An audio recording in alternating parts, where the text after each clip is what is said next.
Hi, everybody. Stefan from Freedom Main Radio. Hope you're doing well. Very pleased to have back for the third time Mrs. Phyllis Schlafly. Now, she is a conservative lawyer. She's the founder and president of the Eagle Forum and author or editor of over 20 books, including A Choice, Not an Echo, Who Killed the American Family, and The Supremacists, The Tyranny of Judges and How to Stop It, and, of course, many more.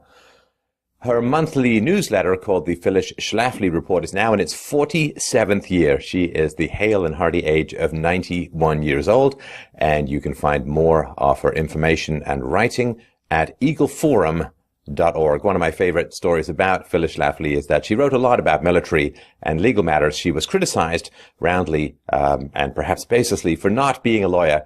So while the mother of 6 children, she just went out and became a lawyer. She also fought the leftist agenda in the pushback against the Equal Rights Amendment and virtually single-handedly killed that constitutional amendment. A really formidable and intelligent lady. I look forward to our conversation with Mrs. Phyllis Schlafly. So thanks so much for taking the time, Mrs. Schlafly. What does it mean for the conservative movement, the passing of Justice Scalia? It is a tremendous event because he was the most distinguished man on the court, knew the law better than anybody else, and believed in interpreting the Constitution the way it was written. He discounted all of this talk by the liberals that we have a living Constitution that they can rewrite according to their own views as the years go on. And it is a document of words, and it is what has enabled our country to have the best prosperity and the best freedom of any country in the world. It seems strange to me what they call originalism, or the idea that you would look at the context of the Constitution at the time it was written. I can't think of any other contract that people are so eager to, quote, reinterpret after the fact according to the whims of the moment. That wouldn't seem to me to be any kind of contract at all. Well, you're absolutely right, and that's what the liberals do all the time. They're trying to put new meanings into words and try to say that something is constitutional when it isn't. And then, of course, Obama basically ignores the Constitution and does what he wants to do with what he calls executive action. And most of us think a great deal of what he does is not constitutional. It also seems to me that the liberal side or the Democrat side of the American political spectrum seem to be having their, finger on the scale, so to speak, in that they don't seem to want to take their ideas to the American population for any kind of popular vote. What they seem to want to do is pursue judicial activism and also stack the deck with Democrat-friendly immigrants. Is that your impression too? Yes, it certainly is, and that's why immigration is maybe the number one issue in our country today. They're bringing in all these people from other countries who have no idea of what our Constitution is, no idea of limited government. They think they should rely on the government to do everything, and they come over here and they get on all kinds of money aid and. They don't seem to learn what our Constitution is all about. So we want to stick to the Constitution the way it was written and what it meant when it was written. And if you could help my listeners and watchers understand what is meant by the phrase that's bandied about a lot, but usually without much explanation, judicial activism, or making the law rather than interpreting the law. Well, that's the theory of the liberals, that the Constitution is a living document, and it can be interpreted freely by later Supreme Court justices and give new meaning to some of the words. And we don't believe in that at all. We believe in the Constitution the way it was written. It's a wonderful document.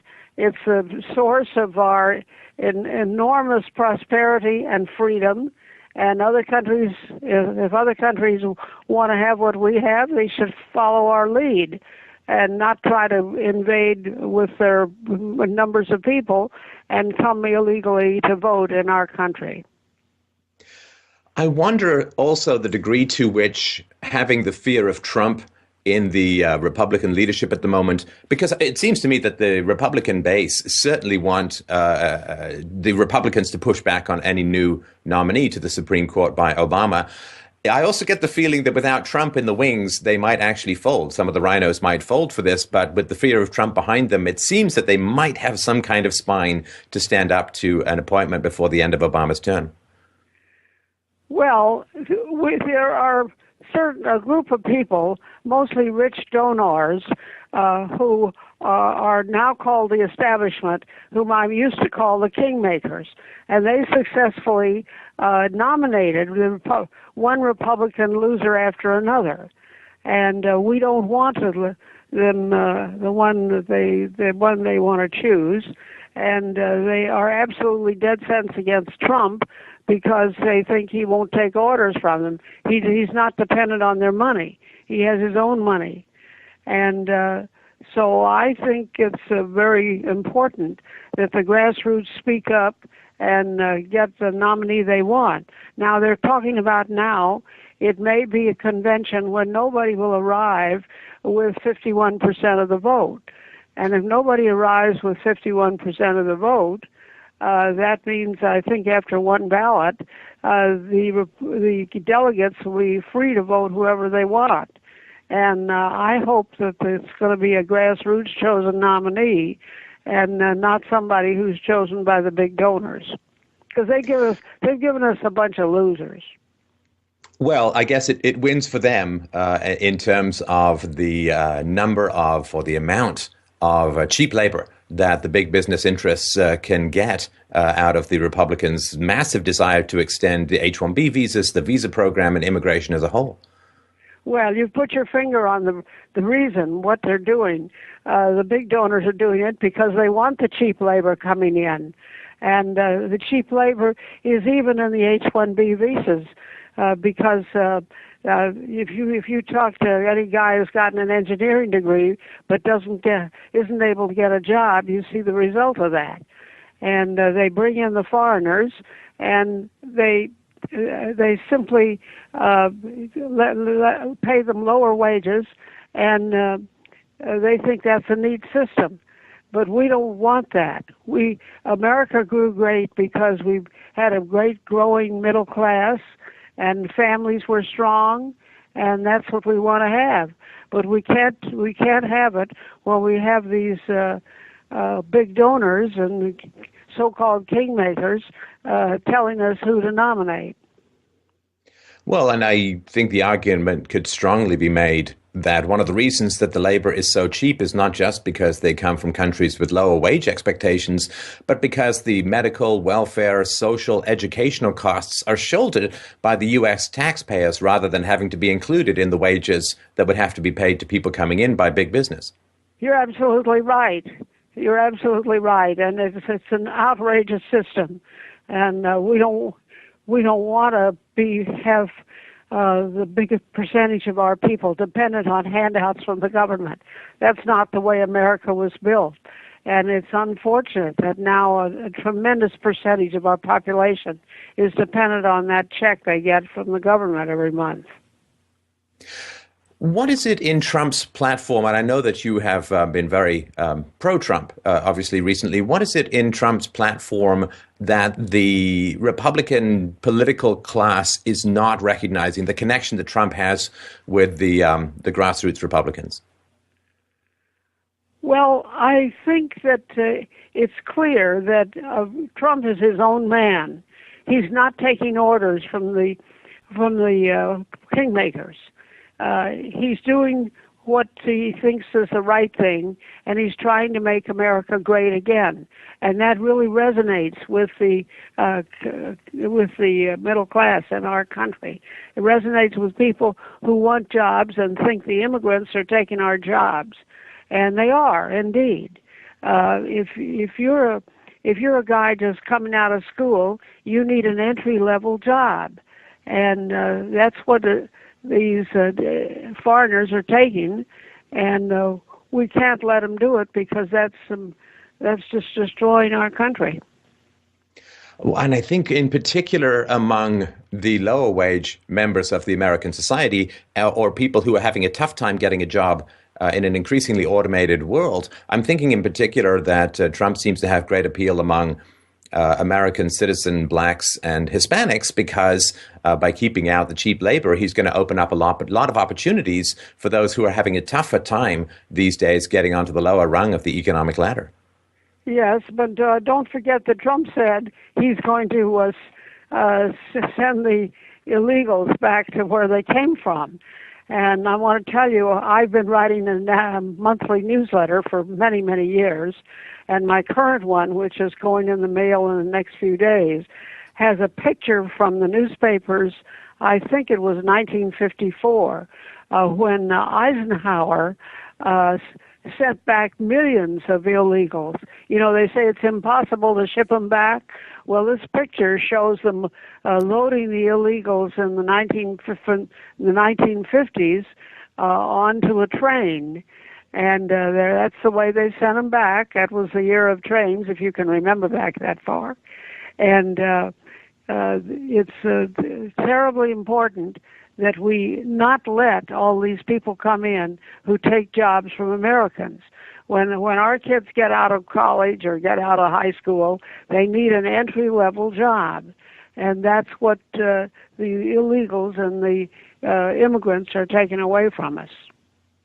Well, and you've made the case recently that America, since 1965, has taken, 59 million immigrants in, largely, of course, from non-European countries. And this has become what many people have grown up with. I was born in 1966, so this is kind of what I grew up with, was mass third world immigration into Western countries. But prior to that, it very much wasn't the case for at least a half century, and even before that. I wonder if you could help people understand what it was like before Kennedy's bill of 65. Well, we had a very homogeneous population. Everybody speaks English, and that's an essential. When you become a citizen of America, you promise to learn and speak English, and that's terribly important. It's a unifying condition, and what they're doing to our country now is so bad. All you have to do is look at Germany. Now, I thought the Germans were tough, but the Germans decided, Angela Merkel decided she was going to let all these Syrians in, and nobody has the capability of vetting them to find out if they're criminals or not. And they've come in, and the thing that's so shocking about a lot of these criminals is that not only are they criminals, but they go after very young girls. I'm talking about 10, 11, 12-year-old girls. You know, you can imagine an American guy being attracted by some attractive woman, but Americans don't go after 10 and 11-year-old kids. Yeah, it is what is going on in Europe. I mean, I could almost imagine the next wave of immigration might be Christian Europeans fleeing the disasterscape that is shaping up in Europe. Well, so they're trying to keep the Christians from getting here, and the Christians are certainly a lot of refugees. However, we've got to watch out. We've got to vet everybody. You know, the Boston bombers came in claiming they were refugees from persecution, and that wasn't true at all. After they got here, they made several trips back to their home country, and nobody bothered them. Right. Now, I don't know if you've been following the cases that Justice Scalia, had he lived, would have been adjudicating or judging. I wonder if you could talk, if you've followed this, about some of the key cases that you think might go a different way should a more liberal judge be placed on the Supreme Court. Well, Obama's idea of judges is that they will follow the left-wing party line. And he's appointed now more than 300 judges to the federal judiciary. And a lot of those will become law because the Supreme Court won't take a review of them. And that's very, very unfortunate and very dangerous. And we need to make sure that we have a good, solid Supreme Court and federal courts who follow the Constitution and don't try to make it up as they go along. Right, right. And when you talk about the kingmakers, most people, of course, when they follow U.S. politics, they see the candidates, but they don't see the party machinery, sort of the wizard behind the curtain. And I know that you first wrote about the kingmakers way back in 1964 in A Choice Not an Echo. Yeah, what is it that people need to see that I think Trump is kind of revealing by doing daring things like pointing out how stacked the audience is in the debates with party donors and donors to candidates? Who are the kingmakers, and what is it that Trump is revealing through his march across the conservative landscape? Well, the kingmakers have poured a lot of money into this campaign because they know it's the most important election of our lifetime, and it's really a danger, and we need to make sure the grassroots can pick their own candidate. That's what democracy is all about. That's what it meant when the Constitution said government of the people and by the people. And so it's very necessary that everybody be involved. I'm urging all of our Eagle Forum members and everybody I know who cares about the future of our country to be part of the process in getting yourself elected a delegate to the Republican National Convention so that you can have your voice. They all think now, all the speculation is it's going to be a wide open convention when nobody will arrive with 51% of the vote. And I don't know, I'm not a predictor. But at any rate, we have to be ready for all eventualities, and Eagle Forum has a guy named Ed Martin, our new president of Eagle Forum, who has studied the rules and will help guide you to make the legal choice of what to do, because there'll be all kinds of procedural motions. I can remember the convention when one key vote was in the Credentials Committee, and they got the governor of California, who had the largest delegation, to throw his entire delegation's vote to Eisenhower as opposed to Bob Taft, whom the grassroots were for. And the result was they bribed him, and he got paid off with the first appointment to the Supreme Court. And that's how he got to be on the court. But we don't want anything like that. We want the people, the grassroots, to pick the candidate they want, and they do not want one who is beholden to the kingmakers. And you've talked, I think, about the danger of the Paul Ryan-Marco Rubio combination should Marco Rubio ascend to the presidency. What do you find particularly dangerous about that duo with regards to immigration in particular? Well, I was the first one to endorse Marco Rubio. I flew down to Florida to stand with him and endorse him when he ran for the Senate. But he has betrayed most of what I thought I was voting for. And there's no question about that. And he signed up with that Gang of Eight, which was calling for amnesty for anybody who wanted to come in. And so I'm so disappointed in Marco Rubio, because I think he betrayed everything that I stuck my neck out and voted for when he was first running for the Senate. And I think we have to elect somebody who's a definite voice of the grassroots, and that's what I think about Trump, and also about Cruz. And we want to make sure that somebody who's the voice of the people is nominated for president, because I'm hoping that the country will not elect Hillary Clinton or Bernie Sanders, that they will elect a Republican candidate.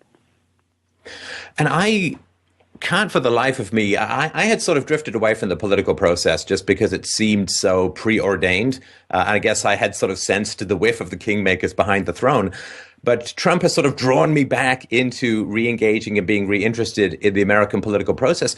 And I think, Mrs. Schlafly, I literally cannot think of a precedent in American history where somebody with this kind of name recognition, with this kind of experience and expertise and star power and recognizability and wealth to be able to self-fund as well as the commitment to do so. Am I missing something? Has this happened before in American politics in even as close a scale as Donald Trump? Well, no, I think Trump is a guy of his own making, and I don't think there's ever been everybody just like him. However, I will remind you that when I worked for Ronald Reagan, before he was finally nominated in 1980, he went through a lot of